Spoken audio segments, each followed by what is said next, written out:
ว้าวสบายดีพี่น้องสบายดีฮะก็เปิดบ่อ๋อหากบ่ให้เปิดเพลงลินแบบบ่ได้เปิดเพลงพี่น้องบักสไลเดอร์นะถ้าหล่นเล็กไหลที่เปิดถึงยังเอาอย่าพอเพิ่นบ่สำบายลูกถ้าเขาบ่อยากเปิดว้าวเขาอยากซื้อว้าวอาหารป้าอันนั้นเรามาเราอยู่ตลอดวัดแล้วพี่น้องนี่ต้องแกนดูใบพอเขาสิกินต้องแกนดูเบอร์มื้อแรกแหกมานเทพไทยก็สิลงมาเล่นมักสไลเดอร์แล้วปัสบายดีปลาลุงซะก่อนดีไปดูเขาอยากได้รถแบบนี้โอ้ยรถอากล้วยเขาอยากได้แต่เขาเจ้าสิไปเล่นมักสไลเดอร์สิไปเล่นมักสไลเดอร์พี่น้องเอ้ยไปแต่ว่าบ่ได้เปิดบ่ได้เปิดเดี๋ยวได้แม่ถ่ายคลิปให้ป้าลุงเบิ่งก่อนแต่ว่าบ่ได้เปิดเพลงพี่น้องเพราะว่าย่าพ่อเพิ่นบ่สบายเด้ย่าพ่อป่วยย่าพ่อเพิ่นป่วยเจ้าของวัดเจ้าของเฮือนเพิ่นป่วยพี่น้องเพิ่นก็เลยแบบว่าบ่เปิดเพราะว่ามักสไลเดอร์มันสิเป็นเพลงแดนเนาะพี่น้องมีเพลงแดนแต่ว่าลำเรื่องนะเพิ่นให้ลำเรื่องเพิ่นให้อันอยู่บ่ลูกบ่ไปลินมันน้ำหมูผู้ไปลินไปฮันเดเทพไทยมีแต่เด็กน้อยไปลินได้บักเด้งดึงน่ะก็ได้แม่ค่ะตะกินนะนี่ก็เป็นตะกินอันนี้ก็เป็นตะกินนะเป็นตะกินมันคือสิเป็นตะกินแถมบ่แม่นแพงปฏิโทบ่แม่นยังอันนี้นะมันมีปีซังแหน่อย่างนี้นะถ้วยเท่าใดอันนี้เขาเคยเห็นว่ามันดังแม่นยังอันนี้ช็อกโกแลตจักแม่นยังเป็นแม่นยังอันนี้ช็อกโกแลตดูใบโอ้ขายเท่าได้ไหมคะปัดโท20,000บ่ได้อันนั้นน่ะเทพไทยเอ้ยน้อยๆน่ะ20,000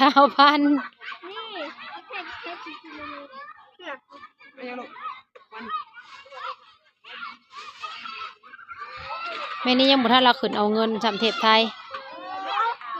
ไปเล่นมักสไลเดอร์ถาไปแล้วแม่ขึ้นเอาเงินน้ำแม่ใหญ่ไปเล่นสไลเดอร์ให้พ่อขึ้นเอาเงินไป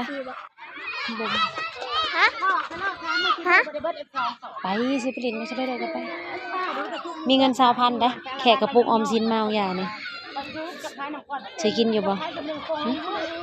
คันกินแล้วก็บ่ได้เล่นมักสไลเดอร์คันเล่นสไลเดอร์ก็บ่ได้กินไปเล่นสิก็เจ้าสิปิดไปไปขึ้นสิก่อนก็เจ้าสิปิดแล้วบ่ขึ้นติสไลเดอร์นะอันแล้วแต่ซะนะบ่อยากขึ้นก็ไปเลาะเอ้าหนักเลาะอยากได้กระเป๋าเลยพี่น้อง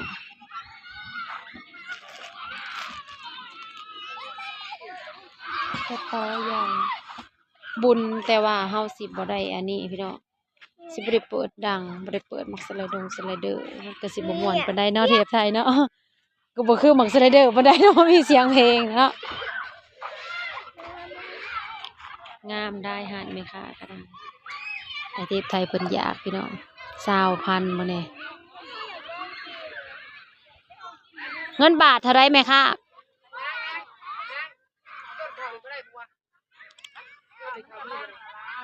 พ่อ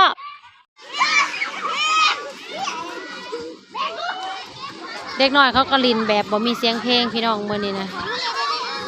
เขาก็ลินแบบบ่มีเสียงเพลง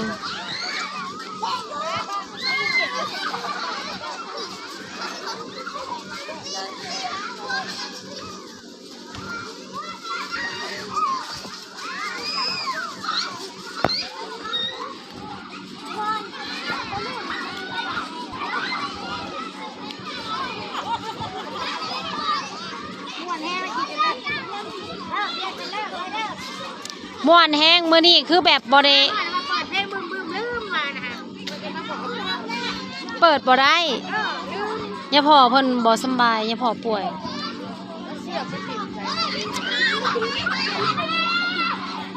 ระวังมันบาดเด้อระวังมันบาดซุมเจ้าเด้อเอาของเทพไทยนี่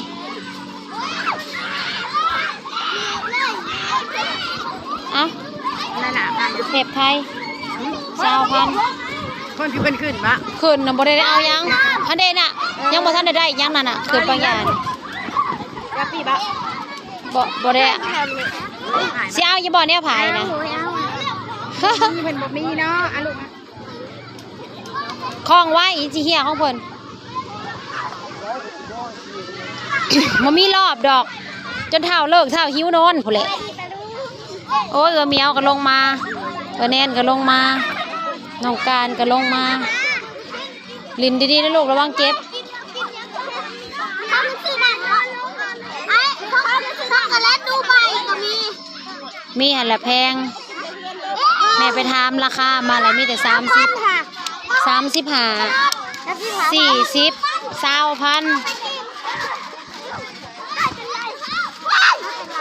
20,000ระวังเต็งกันลูกระวังเต็งกัน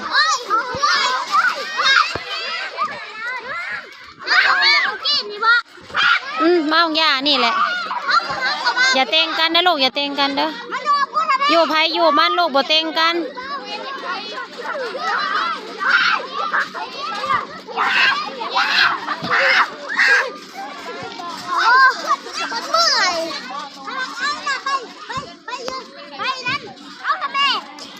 เล่นแบบ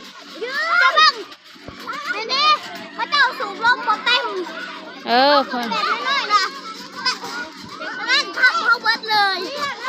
อเจ้าคืนบ่ได้ดอกเจ้าใหญ่เพิ่นสูบบ่เต็มแล้วคนบ่หลายลูกเพิ่นสูบน้อยหนึงยังอ่อนๆอยู่บ่ได้สูบเต็มที่อันเด้หมอลำเรื่องเขาสิตั้งใส่พี่น้องบาดเทมื้ออื่นหมอลำเรื่องก็คือตั้งได้อยู่แต่คือสิตั้งแบบจะว่าปิ่นขึ้นมาใส่อันมักสไลเดอร์บ่จักพี่น้องเอ้ยตั้งปิ่นมาสไลเดอร์ให้ตั้งไปทางใดมื้ออื่นยังโมโหลำเรื่องสิตั้งอยู่ใส่แต่ว่ามื้อนี้นะมันบ่ทันละมีอันคนเนาะเขาเจ้าก็เลยตั้งอยู่นี่สไลเดอร์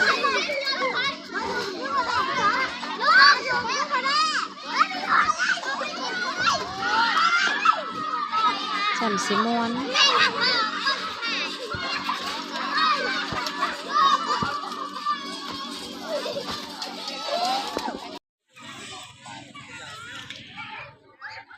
บุญมือแรกวันแรกพี่น้องยังบ่ทันละฮอดมือบุญดอกมักสไลเดอร์มาฮอดก่อนกะสิเงียบๆหาก็มีแต่มักสไลเดอร์กับร้านค้ามันยอมมาเยี่ยมพี่น้องหาก็มีซัมนี่หาก็มี1 2 3 ห้าน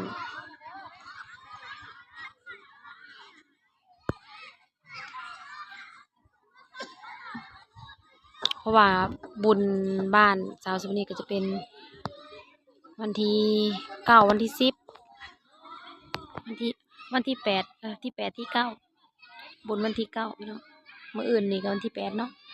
เขาก็จะห่อข้าวต้มมื้ออื่น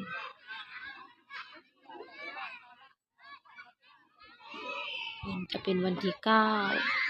8 9วันที่10ใส่บาตร